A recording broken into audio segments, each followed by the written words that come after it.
বাংলাদেশ মুক্তিযুদ্ধ প্রজন্ম কাউন্সিলের সম্মানিত সমাজ কল্যাণ বিষয়ক সম্পাদিকা সুরায়া ফেরদৌস আপা, প্লিজ আপা। আমাদের আর 4-5 জন আছেন, আমরা তাদের সম্মানিত আমাদের ভাইদের একটু বক্তব্য শুনবো।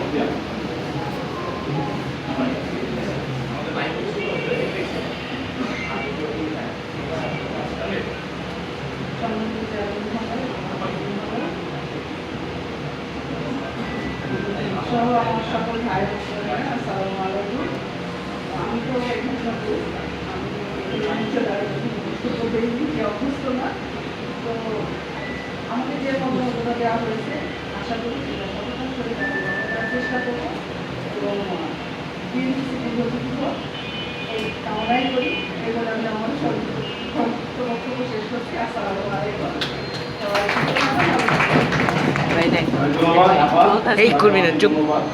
তো এই মুহূর্তে আমরা আমাদের কিছু ভাইদের একটু সংক্ষিপ্ত অনুভূতি শুনবো আমাদের আজকের প্রোগ্রাম বা আমাদের বাংলাদেশ মুক্তিযুদ্ধ প্রজন্ম কাউন্সিল নিয়ে চিন্তা ভাবনা।